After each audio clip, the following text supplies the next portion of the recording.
Act 1 of Alice in Wonderland by Alice Gerstenberg. Scene 1. Alice's home. Lewis Carroll is discovered playing chess. Golden-haired Alice, in a little blue dress, a black kitten in her arms, stands watching him. That's a funny game, Uncle. What did you do then? A red pawn took a white pawn. This way, you see, Alice? The chessboard is divided into 64 squares, red and white, and the white army tries to win, and the red army tries to win. It's like a battle. With soldiers? Yes, here are the kings and queens they are fighting for. That's the red queen, and here's the white queen. How funny they look. See the crowns on their heads, and look at their big feet. It's a foot apiece, that's what it is. Do they hump along like this? Here, you're spoiling the game. You must keep them in their right squares. I want to be a queen. Here you are. He points to a small white pawn. Here you are in your little stiff skirt. How do you do, Alice? And now you are going to move here. Let me move myself. When you travel all along the board this way, and you haven't been taken by the enemy, you may be a queen. Why do people always play with kings and queens? Mother has them in her playing cards too. Look. Alice goes to the mantel and takes a pack of playing cards from the ledge. Here's the King of Hearts, and here's his wife. She's the Queen of Hearts. Isn't she cross-looking? Wants to bite one's head off. Carroll moves a pawn. You're playing against yourself, aren't you? That's one way of keeping in practice, Alice. I have friends in the university who want to beat me. But if you play against yourself, I should think you'd want to cheat. Does a nice little girl like you cheat when she's playing against herself? Oh, I never do. I'd scold myself hard. I always pretend I'm two people too. It's lots of fun, isn't it? Sometimes when I'm all alone, I walk up to the looking-glass and talk to the other Alice. She's so silly, that Alice. She can't do anything by herself. She just mocks me all the time. When I laugh, she laughs. When I point my finger at her, she points her finger at me. And when I stick my tongue out at her, she sticks her tongue out at me. Kitty has a twin too, haven't you, darling? Alice goes to the mirror to show Kitty her twin. I'll have to write a book some day about Alice. Alice in Wonderland, child of the pure, unclouded brow and dreaming eyes of wonder, or Alice through the looking-glass. Don't you wish sometimes you could go into Looking-Glass House? See? Alice stands on an armchair and looks into the mirror. There's the room you can see through the glass. It's just the same as our living room here, only the things go the other way. I can see all of it. All but the bit just behind the fireplace. Oh, I do wish I could see that bit. I want so much to know if they've a fire there. You never can tell, you know, unless our fire smokes. Then smoke comes up in that room too. But that may be just to make it look as if they had a fire, just to pretend they had. The books are something like our books, only the words go the wrong way. Won't there ever be any way of our getting through, Uncle? Do you think Kitty would find looking-glass milk digestible? It doesn't sound awful good, does it? But I might leave her at home. She's been into an awful lot of mischief to-day. She found Sister's knitting, and chased the ball all over the garden, where Sister was playing croquet with the neighbours. And I ran and ran after the naughty little thing, until I was all out of breath, and so tired. I am tired. She yawns and makes herself comfortable in the armchair. Carroll replaces the playing cards on the mantel and consults his watch. Take a nap. Yes, you have time before tea.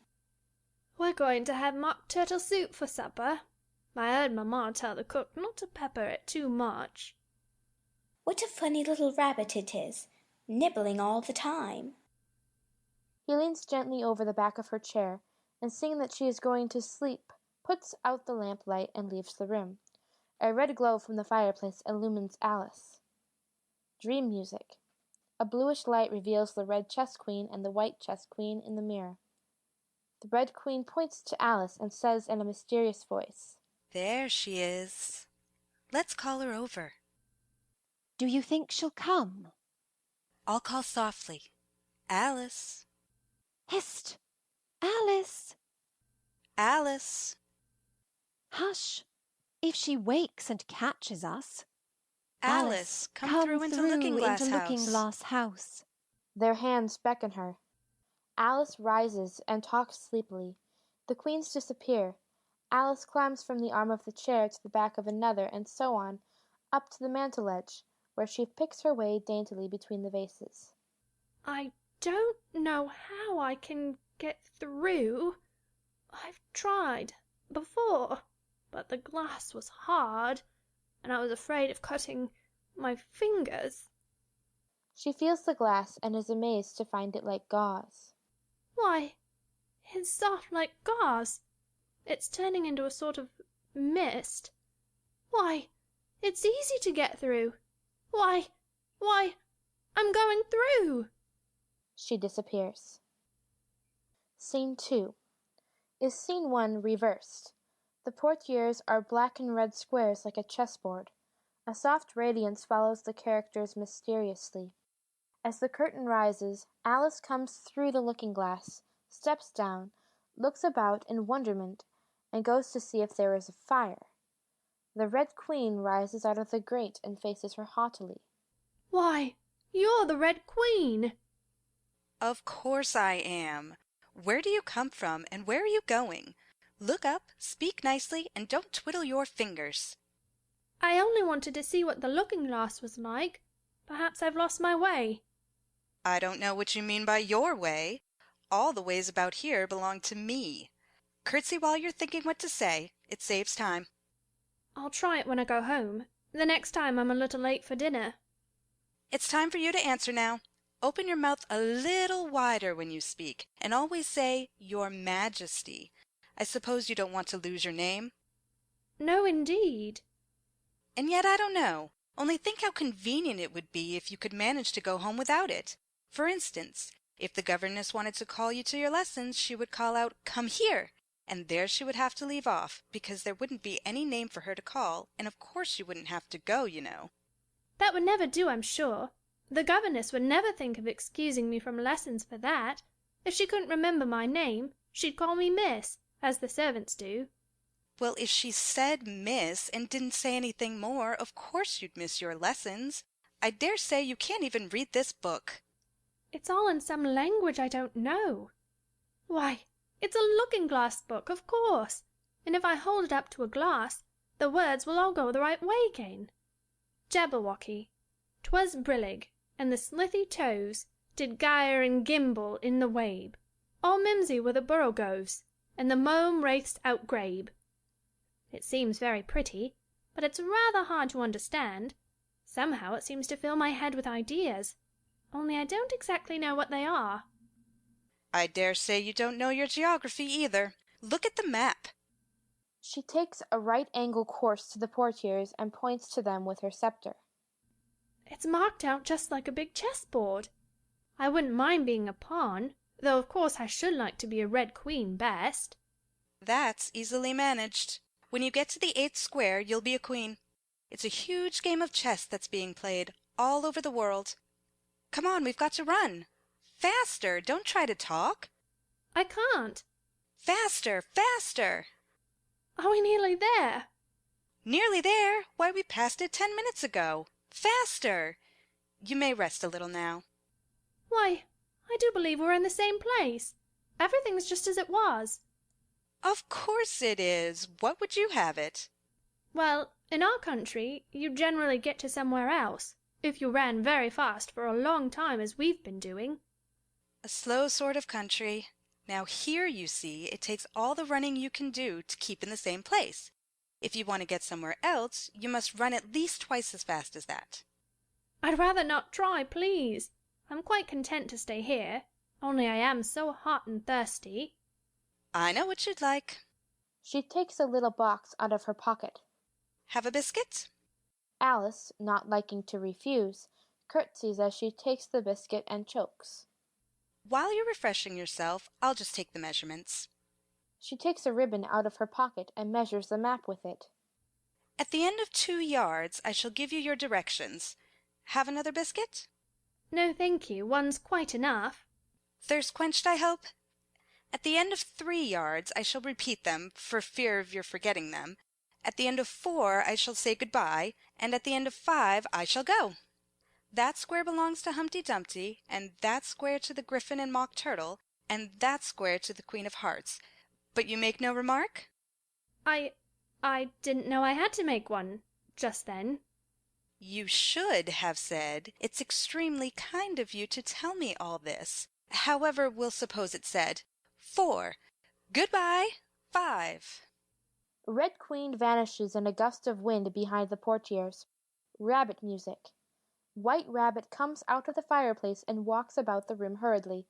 He wears a checked coat, carries white kid gloves in one hand, a fan in the other, and takes out his watch to look at it anxiously. Oh, the Duchess! The Duchess! Oh, won't she be savage if I've kept her waiting? I've never seen a rabbit with a waistcoat and a watch, and a waistcoat pocket. If you please, sir. Oh! He drops fan and gloves in fright and dashes out by way of the portieres in a gust of wind. Alice picks up the fan and playfully puts on the gloves. The portieres flap in a breeze and the shawl flies in. Alice catches the shawl and looks about for the owner, then meets the White Queen. I'm very glad I happened to be in the way. The White Queen runs in wildly, both arms stretched out wide as if she were flying, and cries in a helpless, frightened way. Bread and butter! Bread and butter! Am I addressing the White Queen? Well, yes, if you call that a dressing. It isn't my notion of the thing at all. If your Majesty will only tell me the right way to begin, I'll do it as well as I can. But I don't want it done at all. I've been addressing myself for the last 2 hours. Every single thing's crooked, and you're all over pins. May I put your shawl straight for you? I don't know what's the matter with it. It's out of temper. I've pinned it here and I've pinned it there, but there's no pleasing it. It can't go straight, you know, if you pin it all on one side. And dear me, what a state your hair is in! The brush has got entangled in it, and I lost the comb yesterday. Alice takes out a brush and arranges the Queen's hair. You look better now. But really, you should have a lady's maid. I'm sure I'll take you with pleasure. 2d a week and jam every other day. I don't want you to hire me, and I don't care for jam. It's very good jam. Well, I don't want any today, at any rate. You couldn't have it if you did want it. The rule is jam tomorrow and jam yesterday, but never jam today. It must come sometimes to jam today. No, it can't. It's jam every other day. Today isn't any other day, you know. I don't understand you. It's dreadfully confusing. That's the effect of living backwards. It always makes one a little giddy at first. Living backwards? I never heard of such a thing. But there's one great advantage in it, that one's memory works both ways. I'm sure mine only works one way. I can't remember things before they happen. It's a poor sort of memory that only works backwards. What sort of things do you remember best? Oh, things that happened the week after next. For instance, now. She sticks a large piece of plaster on her finger. There's the King's messenger. He's in prison being punished, and the trial doesn't even begin till next Wednesday. And of course the crime comes last of all. Suppose he never commits the crime? The White Queen binds the plaster with ribbon. That would be all the better, wouldn't it? Of course it would be all the better, but it wouldn't be all the better his being punished. You're wrong there, at any rate. Were you ever punished? Only for faults. And you were all the better for it, I know. Yes, but then I had done the things I was punished for. That makes all the difference. But if you hadn't done them, that would have been better still. Better and better and better. There's a mistake somewhere. The White Queen screams like an engine whistle and shakes her hand. Oh, oh, my finger's bleeding. Oh. What is the matter? Have you pricked your finger? I haven't pricked it yet, but I soon shall. Oh! When do you expect to do it? When I fasten my shawl again, the brooch will come undone directly. Oh! Brooch flies open and she clutches it wildly. Take care! You're holding it all crooked. The White Queen pricks her finger and smiles. That accounts for the bleeding, you see. Now you understand the way things happen here? But why don't you scream now? Why, I've done all the screaming already. What would be the good of having it all over again? Oh, it's time to run if you want to stay in the same place. Come on. No, not so fast. I'm getting dizzy. Everything's black before my eyes. There is music, and the sound of rushing wind, and in the darkness the White Queen cries. Faster! Faster! Alice gasps. I can't. Please stop. And the Queen replies, Then you can't stay in the same place. I'll have to drop you behind. Faster! Faster! Goodbye! Scene 3. When the curtain rises, one sees nothing but old black lanterns with orange lights, hanging presumably from the sky. The scene lights up slowly, revealing Alice seated on 2 large cushions. She has been dropped behind by the White Queen, and is dazed to find herself in a strange hall with many peculiar doors and knobs, too high to reach. Oh, my head. Where am I? Oh dear. Oh dear. She staggers up and to her amazement finds herself smaller than the table. I've never been smaller than any table before.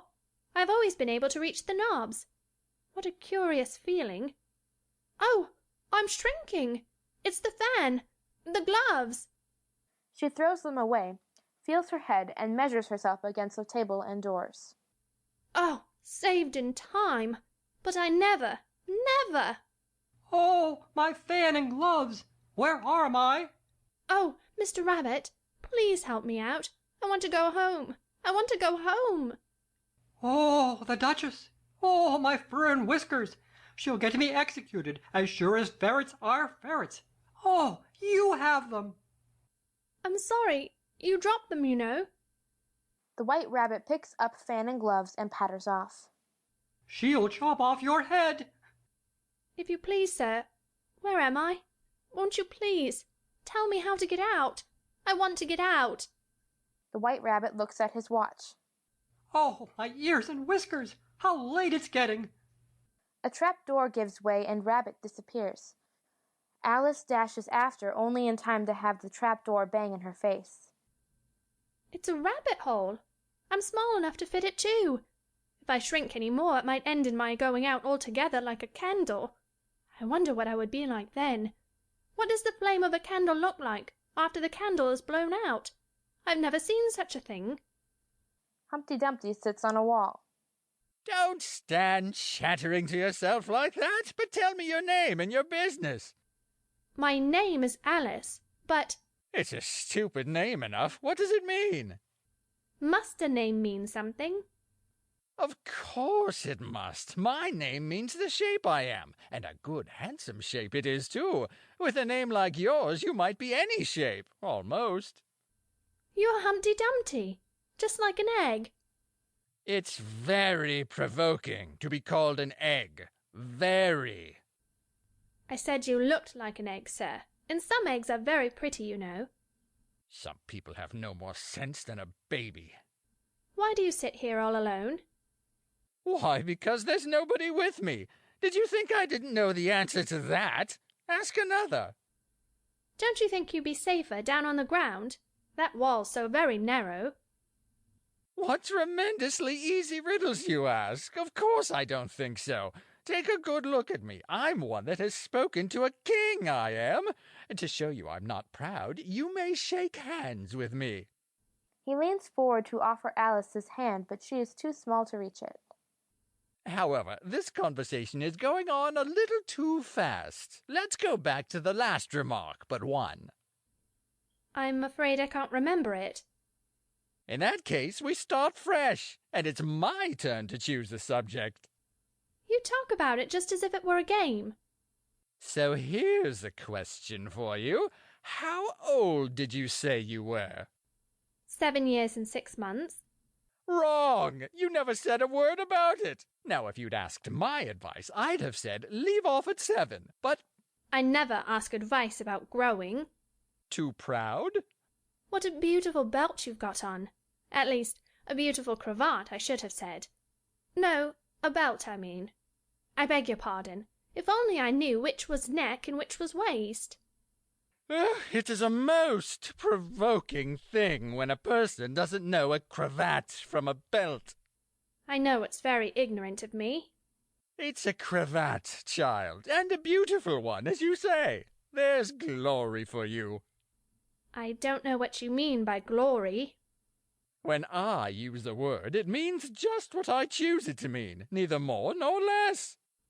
The question is whether you can make words mean different things. The question is which is to be master. That's all. Impenetrability! That's what I say. Would you tell me, please, what that means? I meant by impenetrability that we've had enough of that subject, and it would be just as well if you'd mention what you meant to do next, as I suppose you don't mean to stop here all the rest of your life. That's a great deal to make one word mean. When I make a word do a lot of work like that, I always pay it extra. Oh!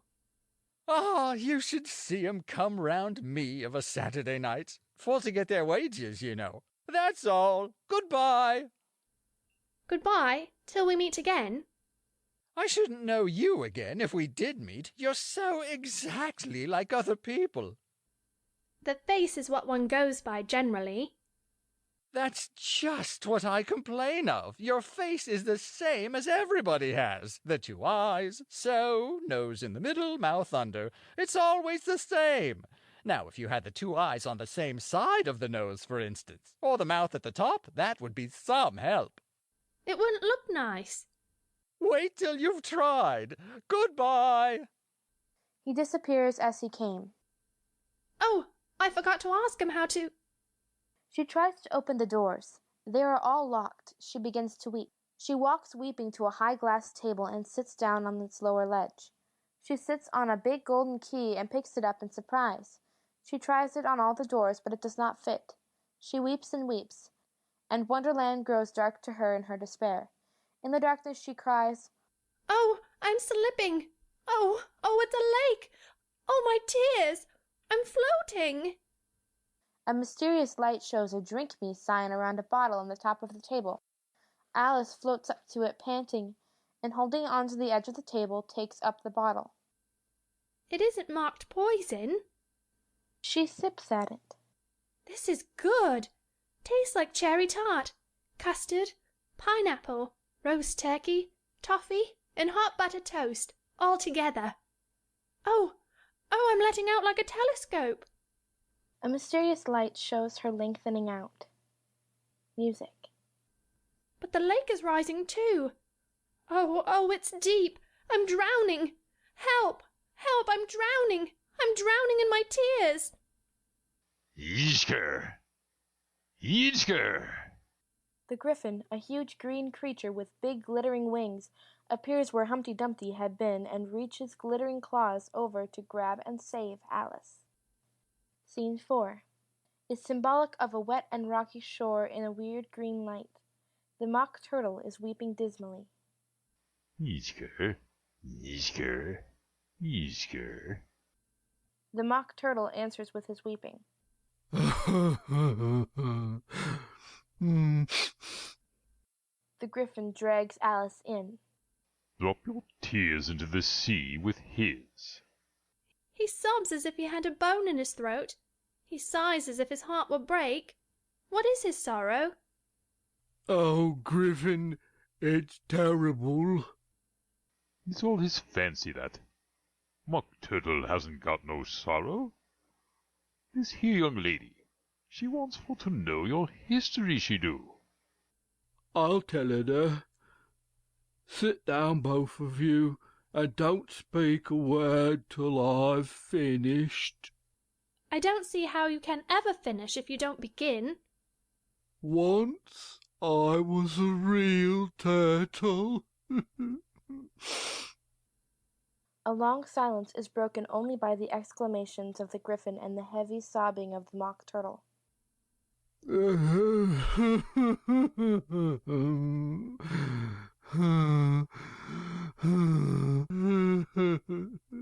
When we were little, we went to school in the sea. The master was an old turtle. We used to call him Tortoise. Why did you call him Tortoise, if he wasn't one? We called him Tortoise because he taught us. Really, you are very dull. You ought to be ashamed of yourself for asking such a simple question. Drive on, old fellow. Don't be all day about it. Yes, we went to school in the sea, though you mayn't believe it. I never said I didn't. You did. Hold your tongue. We had the best of educations.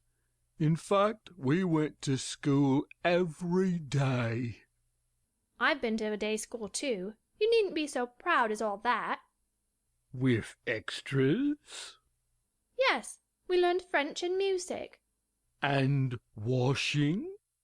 Certainly not. Ah, then yours wasn't a really good school. Now at ours we had at the end of the bill French, music, and washing. Extra. You couldn't have wanted it much, living at the bottom of the sea. I couldn't afford to learn it. I only took the regular course. What was that? Reeling and writhing, of course, to begin with, and then the different branches of arithmetic, ambition, distraction, uglification, and derision. I never heard of uglification. What is it? Never heard of uglifying? You know what to beautify is, I suppose. Yes, it means to make anything prettier. Well then, if you don't know what to uglify is, you are a simpleton. What else had you to learn? Well, there was mystery, ancient and modern, with seography, then drawling. The drawling master was an old conger eel that used to come once a week. What he taught us was drawling, stretching, and fainting in coils. What was that like? Well, I can't show it you myself, I'm too stiff, and the griffin never learned it. Hadn't time. I went to the classical master, though. He was an old crab, he was. I never went to him. He taught laughing and grief, they used to say. So he did. So he did. And how many hours a day did you do lessons? 10 hours the first day, 9 the next, and so on. What a curious plan. That's the reason they're called lessons, because they lesson from day to day. Then the 11th day must have been a holiday. Of course it was. And how did you manage on the 12th? That's enough about lessons. Tell us something about the games now. Mock Turtle sighs deeply, draws back one flapper across his eyes. He looks at Alice and tries to speak, but sobs choke his voice. The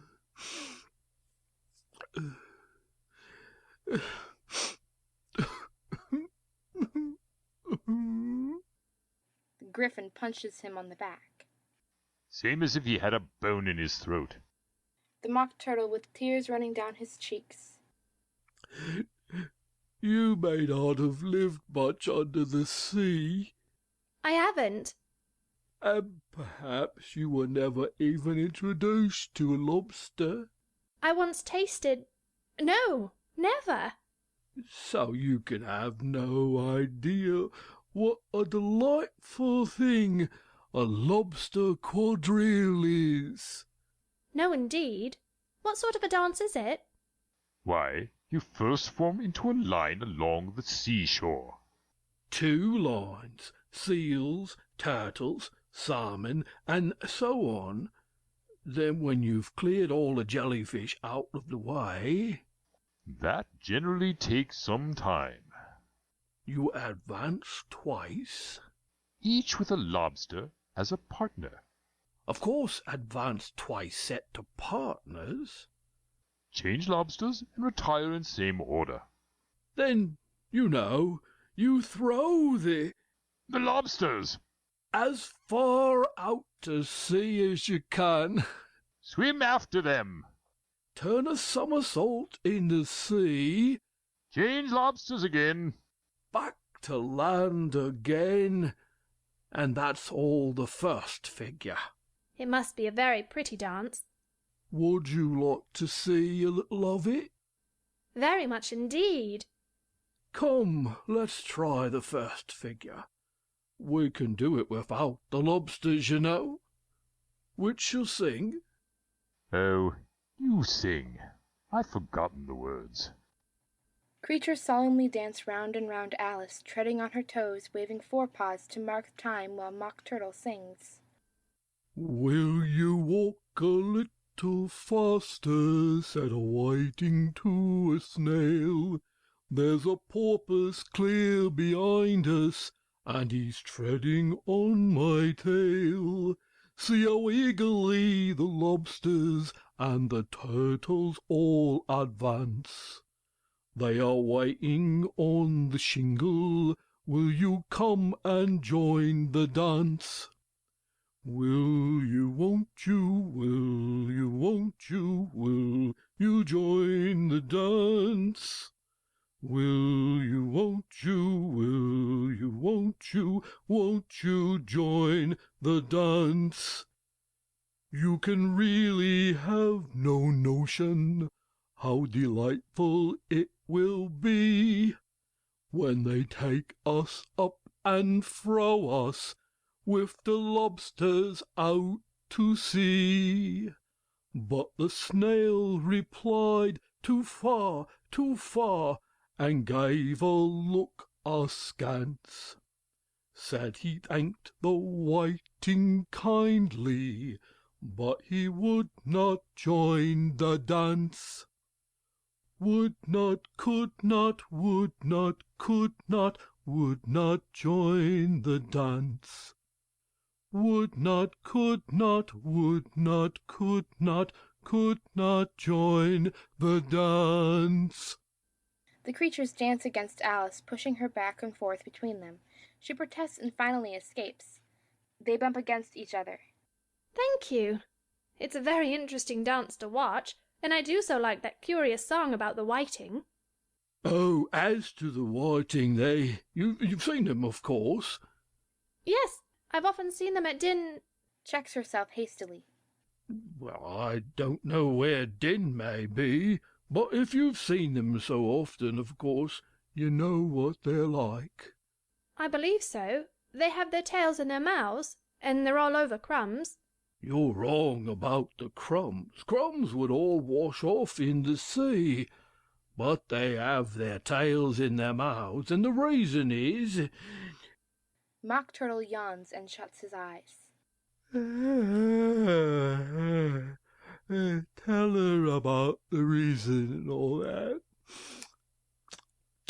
The reason is that they would go with the lobsters to the dance. So they got thrown out to sea. So they had to fall a long way. So they got their tails fast in their mouths. So they couldn't get them out again. That's all. Thank you. It's very interesting. I never knew so much about a whiting before. I can tell you more than that if you'd like. Do you know why it's called a whiting? I never thought about it. Why? It does the boots and shoes. Does the boots and shoes? Why, what are your shoes done with? I mean, what makes them so shiny? They're done with blacking, I believe. Boots and shoes under the sea are done with whiting. Now you know. And what are they made of? Soles and eels, of course. Any shrimp could have told you that. If I'd been the whiting, I'd have said to the porpoise, "Keep back, please. We don't want you with us." They were obliged to have him with them. No wise fish would go anywhere without a porpoise. Wouldn't it really? Of course not. Why, if a fish came to me and told me he was going on a journey, I should say, with what porpoise? Don't you mean purpose? I mean what I say. Shall we try another figure of the lobster quadrille? Or would you like the mock turtle to sing you a song? Oh, a song, please, if the mock turtle would be so kind. No accounting for tastes. Sing her turtle soup, would you, old fellow? The mock turtle sighs deeply and sometimes choked with sobs, sings. Beautiful soup, so rich and green, waiting in a hot tureen. Oh, for such dainties would not stoop. Soup of the evening, beautiful soup. Soup of the evening, beautiful soup.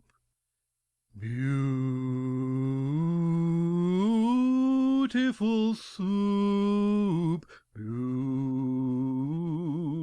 beautiful soup, soup of the evening, beautiful, beautiful soup. The White Rabbit enters, stretching out a red and white checked sash with which he separates Alice from the creatures. Check. They won't let her stay in our square. The Queen is coming this way. She'll chop our heads off. Come on, let's fly. The Mock Turtle and the Griffin grab Alice and fly into the air. Curtain. The curtain rises to reveal small silhouettes of the Griffin, Mock Turtle, and Alice in an orange-colored moon far away in the sky. Down below, the White Rabbit is shouting to them. You'll be safe in the March Hare's garden. Curtain. End of Act 1.